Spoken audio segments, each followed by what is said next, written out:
welcome to Psalmic Saturday here at Ariel's Corner. This is Ariel Gatoga, and we are streaming live on YouTube. Moderating today for us on YouTube are the lovely Dre and the lovely Heather. Thank you so much, moderators, and thank you so much to everybody for joining us today for this Psalmic Saturday. I hope you're having a fabulous day, and we'll get right to our psalm. We do have a premiere directly after this stream at 11 a.m. Pacific time, and that's just about 42 minutes from now. We were going to do Psalm 22 today, but I opted to change that out, and we'll do Psalm 23, and we'll do Psalm 22 next week. Psalm 22 is just a little bit long, and I didn't want to run over, so we'll probably put our premiere a little bit later next week so that we are not rushing on Psalm 22. Our website is located at arielscorner.com. arielscorner.com. That's where you can access everything. Sometimes I get people emailing or texting or IMing me or putting comments on videos. Oh, I can't find the link to such and such. Just go to our main website and you'll find it all there. arielscorner.com. arielscorner.com. You can find all the booklets, the free courses, the free lectures, the free guided meditations, the free articles. Everything is there. If you look in the footer of any page, you'll find all of our social media, including our private Facebook group and our Discord server. And the private Facebook group and the Discord server are great places to go to get support from our community. We'd love to see you there. And if you'd like to donate to Ariel's Corner, there's a donation link at the bottom of every page that you can use for credit cards and things like that. Or you can use our PayPal portal at paypal.me/Ariel Gatoga. paypal.me/Ariel Gatoga. Or if you feel like giving a donation and you just want to do it right on YouTube, you could use a super sticker, super chat, or super thanks. We do appreciate your support. We also have a shop, and that's located at arielscornershop.com, arielscornershop.com, and a podcast hub, and that's located at arielspodcasts.com. We do have a chat thread going on here, so if you have anything that you would like to chat about, please chat. You're not bothering anybody, even if it doesn't happen to be what we're talking about. And if you do have a question for me, you can put it right in that chat thread, and we should have plenty of time to get to that, because Psalm 23 is not very long. So we will have time for any questions. If I do happen to go over, though, I will have to end the stream right on time so we don't go late on our premiere. All right, I guess that's it for me. Let's get going on our psalm spell.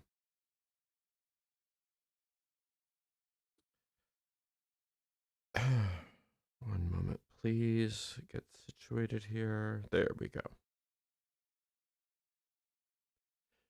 Today we are working Psalm 23.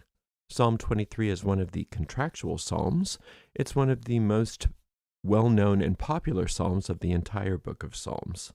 In psalm magic, it's frequently used to increase peace, overcome loneliness, for serenity and peace of mind, for prosperity, for love, for protection, for guidance, for wisdom, to understand a dream, and to access the higher self and meet your guide. Lots and lots of uses for Psalm 23. In fact, it's the most versatile of all psalms. If you don't know what psalm to use, you can just use Psalm 23 and it'll get you anywhere you need to go. The way we work, today we are going to be using Today we will be using Psalm 23 to resolve any problem or crisis. The way we work psalm magic is simple, easy, and effective. We recite the psalm we are working out loud once all the way through without stopping. Let's say that again. We resalt. If we don't resalt, don't even salt it once. Sorry. We recite the psalm we are working all the way through once without stopping. This is called an incantation. Then we go back through that psalm and we consider each verse in turn.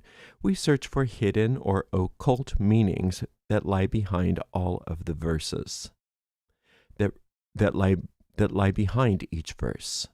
By doing this, we are digging for, dislodging, and then planting the magic seeds of wisdom that exist in each psalm, that exist in each verse.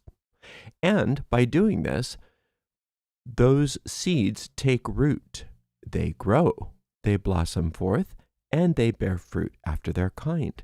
And that is precisely what we are going to do right now with Psalm 23.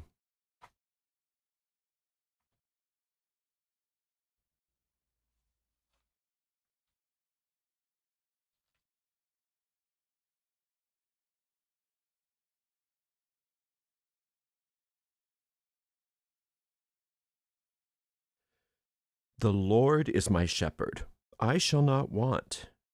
He maketh me to lie down in green pastures. He leadeth me beside the still waters. He restoreth my soul. He leadeth me in the paths of righteousness for his name's sake.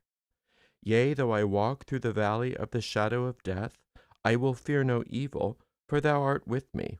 Thy rod and thy staff, they comfort me. Thou preparest a table before me in the presence of mine enemies. Thou anointest my head with oil, my cup runneth over. Surely goodness and mercy shall follow me all the days of my life, and I will dwell in the house of the Lord forever. The beginning, the Lord is my shepherd, the first thing we want to do when we're working any of these psalms is define who the Lord is. And the Lord in the Hebrew Bible, in the Hebrew Bible, what has been translated as Lord in the King James Bible was Yud-He-Vav-He, the Tetragrammaton. And in Psalm magic, the Tetragrammaton is a symbol for the one power, the one source, the one force in all the universe. There's but one. And when we orient ourselves to this idea of oneness, we come to the realization that by working this psalm magic, that we are connected to that which is all power, and therefore nothing can stand up against it. There's nothing that can go against this one power, because there is only one. And therefore our success is assured. So understanding this, when we say the Lord is my shepherd, we are talking about the one power of all the universe. All creation is our shepherd. Now, in ancient times, the idea of the shepherd, the image of the shepherd, was one that was not only a religious symbol, but also a symbol of how a monarch was to their subjects, took care of their subjects. And so if the Lord is your shepherd, the monarch of monarchs, the creator of all that is, that you're cared for, no matter what it is. All your needs are met. The Lord is my shepherd. I shall not want. So if you are experiencing a problem or a crisis, you probably have something that you feel you need, a need that's not been fulfilled or met. And it's telling you that this power is your source, is your shepherd, and that there's nothing that you can want. And realizing this allows you to eliminate the blocks in your own consciousness that are thwarting your reception of whatever it is that you need, because it has been provided for you. The Lord is my shepherd, I shall not want. And that is a very important way of putting something. I shall not want. It's a denial. You're denying the idea that you could possibly want. And it's a way to stand up to those parts of the ego mind that are always saying, you can't have what you want, you're in trouble, there's a problem that's not solvable, you can't get what you need in this situation. And we're plagued by those mental viruses that are constantly going around and around and around. And when we say, I shall not want, it stops those in their tracks. Because you're the boss. You're the boss. You don't have to listen to the ego. The ego is just a bunch of tapes that are constantly playing in the background. You don't have to listen to that. You don't have to pay attention to that. It's your mind. You get to decide. And now you're saying, the Lord is my shepherd. I shall not want. I'm recognizing all my needs have been met. All my needs have been met. There is nothing that I can want. He maketh me to lie down in green pastures. Now, remember that the Psalms were scribed by a patriarchal people. So when it says he, understand that the Lord is pre-gender. It is not a man. It is not a male deity. It is not a woman. It is not a female deity. It is pre-gender. It is the force of all that exists. So that force makes you to lie down in green pastures. The green pastures represent the solving of whatever this problem is. Where you actually reside from the point of view of the infinite, your creator, that which created you, is perfection. You don't live in this world of problems. You're dreaming, you're having a nightmare of this world and these problems. But as far as the infinite is concerned, you are safe and cared for. Now, you also have been gifted with the freedom to use your mind any way you want to. And if you've gotten into a bad habit of believing this ego mind that is constantly chattering in the background, and then using your mind to create images of want and problems and death and destruction and violence and scariness and all of this world that we experience here, those are projections onto the screen of space of things that aren't really happening from the point of view of the infinite. But they are really happening from the point of view of us as personalities and bodies here. So what we want is to be delivered from the illusion and into the truth. And that's exactly what the psalm is designed to do. And it's a formula that's very perfectly created. So he maketh me to lie down in green pastures. He makes you to be able to have that experience of the truth, that you're safe, that you exist in eternity. You exist in heaven, if you will, and nothing can touch you. Nothing can touch you. The only thing that exists for you is every single blessing that the infinite has for you. And the infinite has infinite blessings for you because the infinite loves you, just like a shepherd loves their sheep. He leadeth me beside the still waters. The still waters are the calmness of your emotions, peace, serenity, the understanding that all is well. Everything is working out perfectly for you. Nothing but peace exists for you. Why? Because that is the will of the infinite. Now, the will of the infinite can only be thwarted in your imagination and in the imagination of other minds. But we are now saying, I don't want my imagination to be thwarted by my own ego thoughts. I want instead to have the truth be revealed to me. And so I now am allowing for those still waters to be the truth, that the infinite's will is for me. He maketh me to lie down in green pastures. He leadeth me beside the still waters. He restoreth my soul. In these scriptures, the soul doesn't represent the soul as we define it here.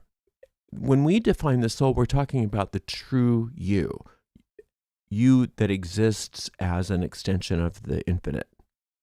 And that is true. Your soul is constantly restored because it's perfect.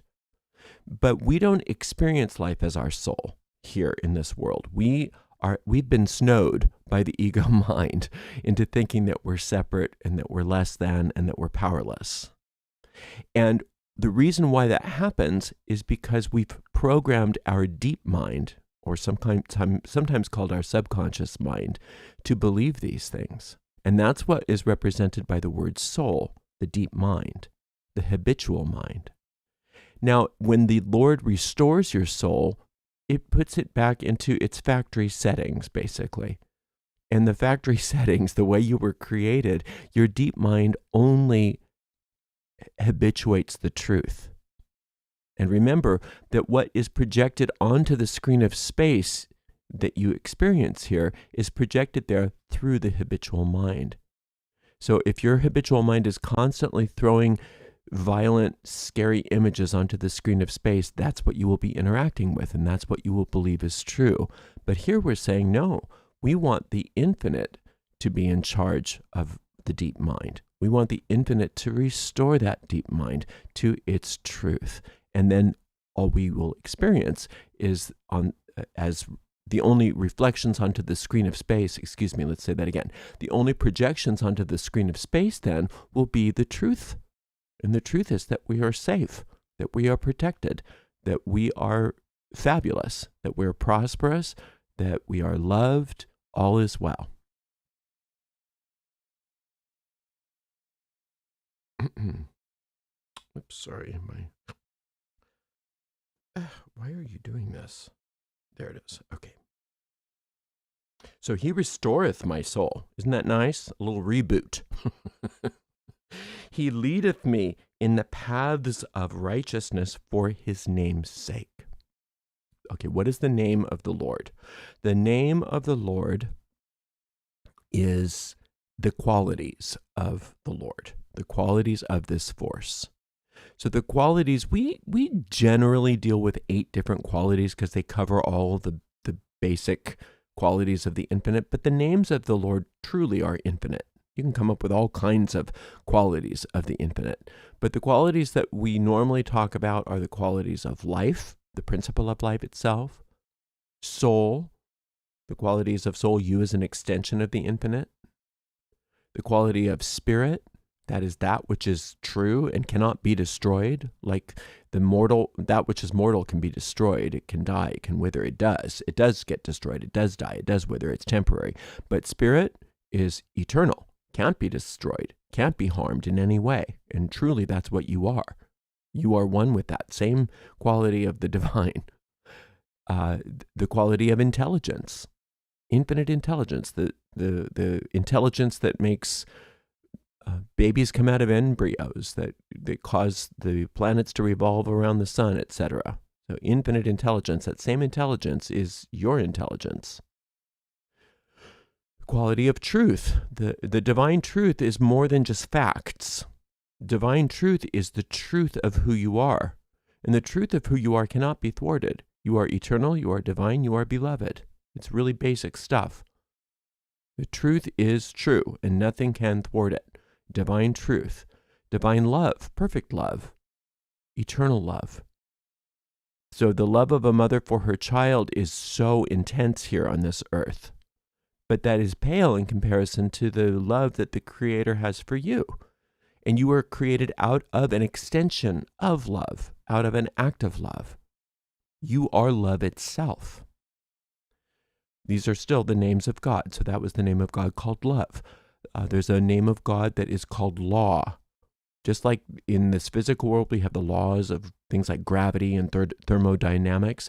The laws of God are perfect. And the primary law of God, the primary divine law, is the law of cause and effect. And the infinite's never going to violate its own laws, but it works through its own laws. And its laws are perfect. And you can call upon the laws of the infinite to remedy any situation. You don't even have to know what those laws are. You just have to know that there's a perfect law that corrects any situation, and you can call upon it. There's the law of there is the quality called presence, omnipresence. There is no place that you can go where you won't find that presence if you tune into it. Infinite presence can solve any problem in the moment, right here, right now. You're never far away from the presence of the divine. It's always with you. So, when it says, He leadeth me in the paths of righteousness for his name's sake, for the sake of those names, the infinite is leading you in the path of righteousness. Righteousness means right thinking. right perception, right action. If you know the truth about something, it changes everything. As soon as you know the truth about something, you respond differently to it. You respond differently to that situation. And so when you know the truth about who you are and why you're here, and that you can allow yourself to be guided and led upon the path that you are on, the path of righteousness, then reveals itself to you.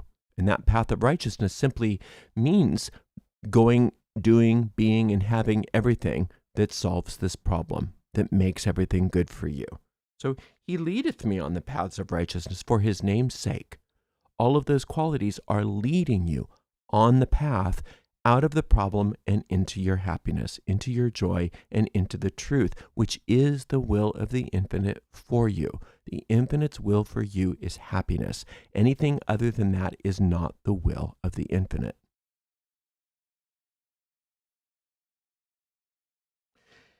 Okay, then, yea, though I walk through the valley of the shadow of death, I will fear no evil. So the valley of the shadow of death is this world of illusions. This world is a world of death. Nothing in this world survives. Everything dies.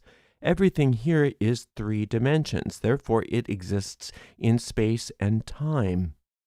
And space and time in the 3rd dimension include a beginning, a middle, and an end. And that's why this world is, by definition, a tragic world. It's a world of loss. And so when we look to this world for our happiness, we are always disappointed because whatever it is that we find will end. So it's the valley of the shadow of death. And so when we recognize that we're walking through the valley of the shadow of death, but that's not where we reside. That's not our home, and that's not the truth about us. We live in eternity. We don't die. Ooh, sorry. Stop. I accidentally hit a play button. We exist and live in eternity. We don't die. And nothing that is real dies. So, yea, though I walk through the valley of the shadow of death, I will fear no evil. Why? Because evil only exists in illusion. Evil doesn't exist where we actually live. Evil doesn't exist in the realms of the infinite, and since the infinite is guiding us on the way and protecting us, we have nothing to fear. And it reiterates that when it says, I will fear no evil, for thou art with me. And you can just remind yourself, the infinite is with me. Anytime you're afraid, God is with me. The infinite is with me. The force is with me. May the force be with me. And you can call it anything you want. It's not picky. You can say the goddess is with me, spirit is with me. You can name it by a deity's name if you want to, even though that kind of limits your understanding of what it is, because when you're making something into a deity, it usually has a limitation. It usually has a personality. It usually has a gender and all of that. But if that's how you can relate to this idea of the infinite, then go for it.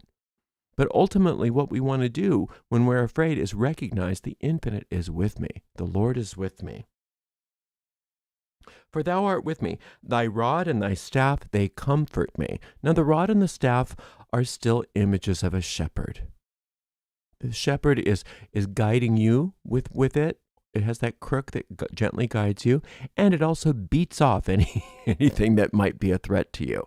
The shepherd will beat to death anything that's a problem, right? Any illusions that come out and try to scare you, it takes care of them for you. So you don't have to worry about it. You don't have to protect yourself. That's the shepherd's job.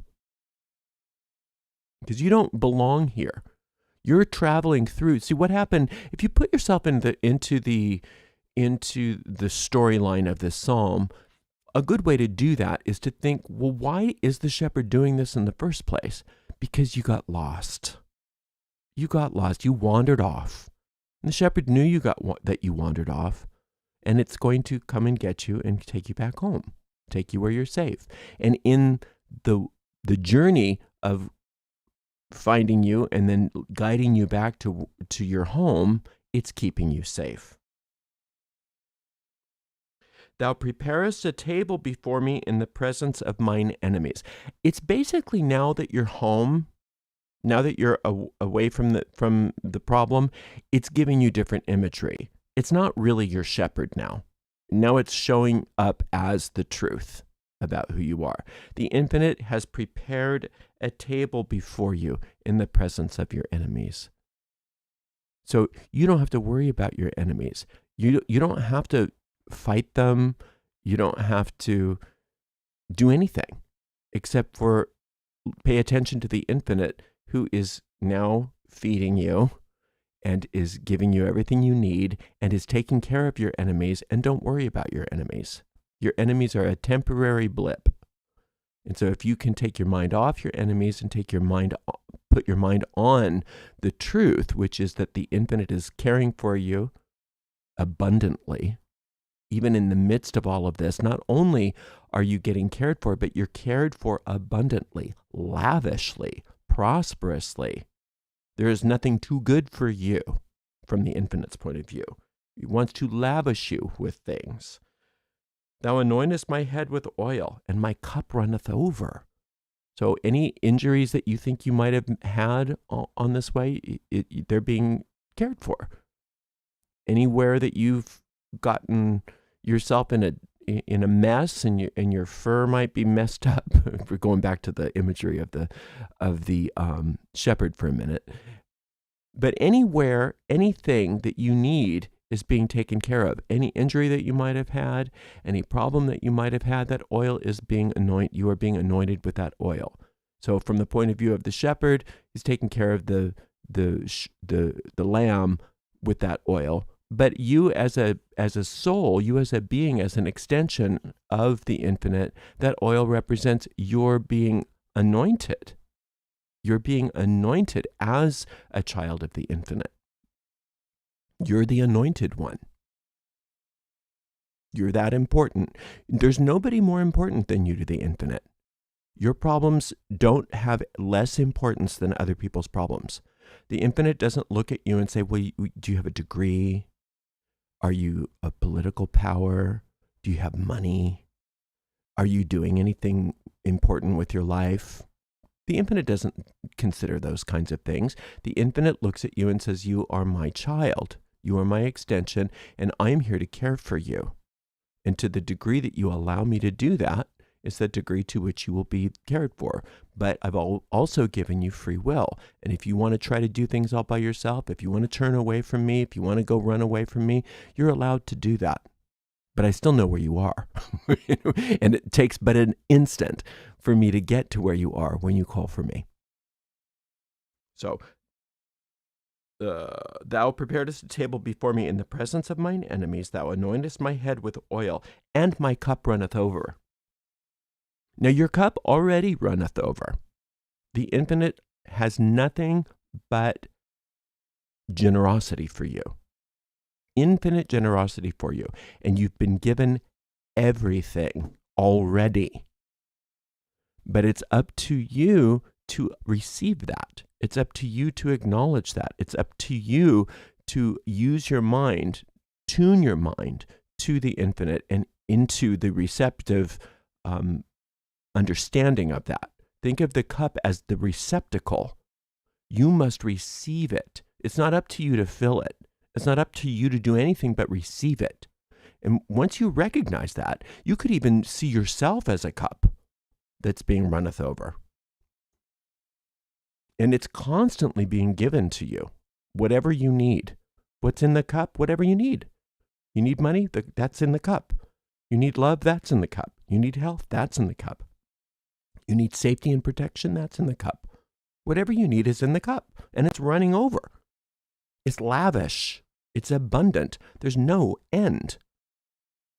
The infinite is not stingy. Surely goodness and mercy shall follow me all the days of my life. Isn't that a nice thought? You're not running after it. It's following you. Goodness and mercy are following you. So to the degree that you're running after those things and searching for those things is the degree to which you don't turn around and see that they're there. They're running after you. That wonderful image of, I think it was Rhiannon in the Mabinogion, where she was pursuing the protagonist of that story. I think it was Pwylf. I can't remember who it was. But the idea is that whatever you're seeking is actually seeking you. And you have to stop. You have to stop running after it, because the more you run after it, the farther away you allow yourself to be from it, because it's following you. You have to turn around and receive it. Surely goodness and mercy. Now, goodness is everything that's good. Mercy is the solving of any problem. So everything good that you want and any problem that you have being solved. What else could you want? They're following you all the days of your life. Now remember where you live. You live in eternity, not the shadow of death. So all the days of your life are how many? Infinite days, eternal days. And what is the closest representative of eternity in this world? The present moment. Therefore, goodness and mercy are following you now. And where you can access those is now. Turn and face them now. And I will dwell in the house of the Lord forever. Why? Because that's where you already dwell. You're already dwelling there. Where's the house of the Lord? In you. What did that character named Jesus of the New Testament tell his followers that the kingdom of heaven was? He said, it's in you. It's right inside of you. So you do dwell in the house of the Lord, but you don't know you do until you recognize it. And it's through this psalm that you're allowing yourself to recognize that by saying, wow, I will dwell in the house of the Lord forever. When is forever? It's right now. In this present moment, I dwell in eternity. I dwell in perfection. I dwell in heaven. And there's nothing I could need, nothing I could want that it has not been abundantly, lavishly, almost wastefully provided for, because it's running over. There's more than I could ever need, more than I could ever use. So whatever your problem is, whatever you came to the psalm, this psalm will help you, because there are so many seeds of magic within it that will be dislodged into that deep mind, take root, grow, blossom forth, and bear fruit. So just keep coming back to it again and again. This is a short psalm. It's an easy one to memorize even. And just take it one day at a time. And eventually, maybe very soon, you'll get a sense, you'll get this click that whatever spell you are casting, whatever you've brought to the psalm, that it's been taken care of. You don't have to worry about it anymore. You get a sense of peace. You'll get a sense of certainty that everything's working out. And that's an indicator to you through your deep mind that your spell has been cast. And it's actually best if you just let go of the matter completely. Put it out of your mind and move on to something else. Thank you so much for spending some time with me today. I so appreciate you. Until next time, blessed be. Okay, let's see if I have any questions. I do not. Okay, well, I thank you so much for spending some time with me today. And thank you so much to the amazing moderators, Dre and Heather. And we'll see everybody over on our premiere in just a few moments. Thanks again for being here today. We'll see you tomorrow. Blessed be.